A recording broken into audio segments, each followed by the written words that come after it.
The monks who brewed history, how medieval monasteries revolutionized beer.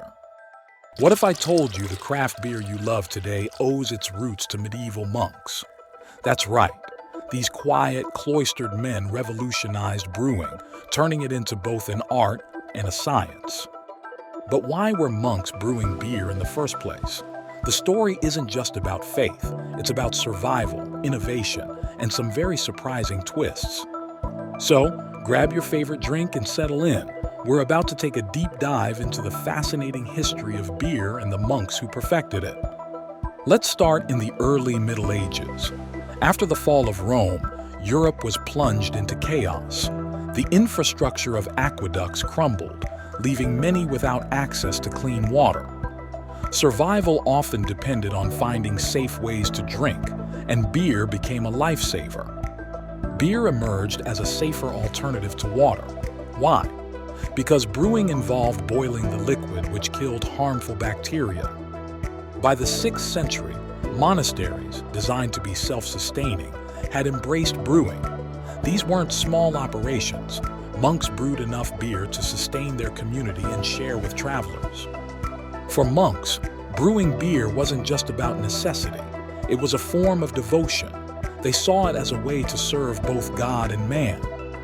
Monks believed beer nourished the body and the soul. It wasn't just a beverage. It was considered an essential tool for fostering community and faith. They saw it as a spiritual duty to provide comfort and sustenance to weary travelers, often paired with bread baked from the same grains used in their brewing. Pilgrims arriving at monasteries were often offered free beer. One famous account tells of weary travelers describing monastic beer as a miraculous drink, a divine gift that rejuvenated their strength for the journey ahead. Imagine walking miles to a monastery today and being greeted with a cold, frothy drink. Not a bad deal. Monks didn't just brew beer, they perfected it. They experimented with ingredients, adjusted recipes, and created new brewing techniques. One major innovation was the introduction of hops. Some legends suggest that hops were discovered by accident when wild plants made their way into brewing cauldrons. By the 9th century, monks had systematically incorporated hops into their recipes, recognizing their dual purpose, enhancing flavor and preserving the beer for long-term storage. Before hops, beer was flavored with a mix of herbs and spices called Brewed, which didn't preserve beer well. Hops added bitterness and acted as a natural preservative, allowing beer to last longer and travel farther. It was a game changer. Fun fact: monks were so meticulous that they'd measure hops by weight and time the boiling process to ensure consistency. They were essentially early chemists. Now let's talk about one of the most fascinating parts of monk brewing history: fasting. During Lent, monks couldn't eat solid food, but liquids, that was allowed. Enter liquid bread, a calorie-rich beer designed to sustain monks through weeks of fasting. These brews were often dark, thick, and loaded with nutrients.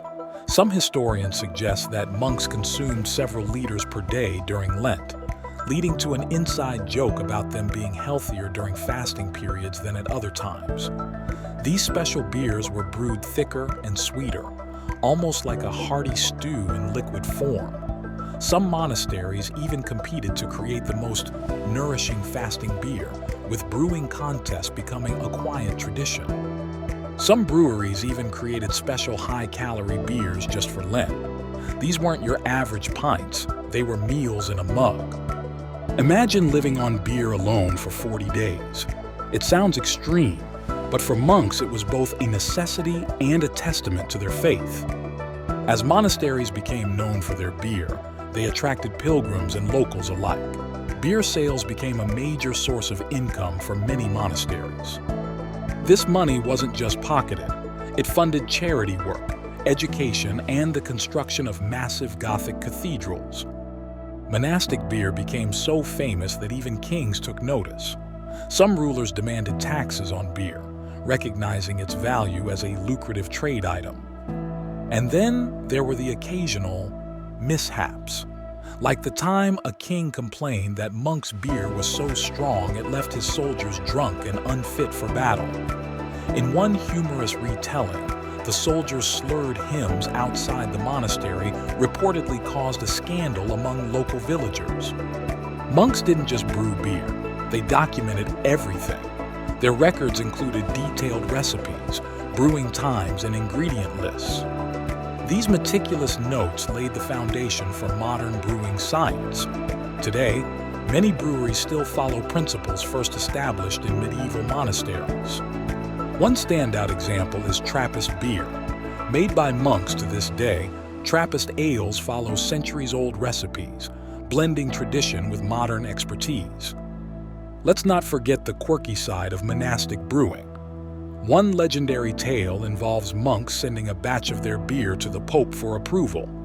Upon tasting it, the Pope reportedly exclaimed, "This beer is so terrible it must count as penance." In another twist, some monasteries brewed experimental ales so unusual that they joked about needing divine intervention to make them appealing. These anecdotes highlight not just the monks' devotion, but also their humor and humility in perfecting the craft of brewing. By the 15th century, monasteries were Europe's centers of brewing excellence. Their innovations influenced not only beer, but also agriculture, chemistry, and engineering. The careful temperature controls monks used to manage fermentation, and the early experiments with yeast strains are now industry standards. Even the idea of creating unique flavor profiles started with monks tailoring their brews to reflect local ingredients and traditions. Many of the techniques and ingredients used today were perfected by monks centuries ago. Even now, Trappist monasteries produce some of the world's finest beers. Brands like Chimay and Westmalle continue the tradition, proving that quality and devotion never go out of style. But it wasn't all fasting and devotion. Monks also brewed weaker beers for everyday consumption. Known as small beer, these low-alcohol brews were served with meals and even given to children. Beer was an integral part of medieval life, and monks ensured it was available to everyone, from nobles to peasants. During feast days, monks would open their gates and share their finest ales with the community, bridging social divides. For many, beer wasn't just a drink but a cultural equalizer, reinforcing the monks' roles as spiritual and social leaders. So, next time you raise a glass, think of the monks who turned brewing into both a science and an art. Their dedication shaped not just beer, but history itself. If you enjoyed this video, let us know your favorite beer story in the comments. Don't forget to like, subscribe, and share this journey through history. Cheers to the monks who brewed history.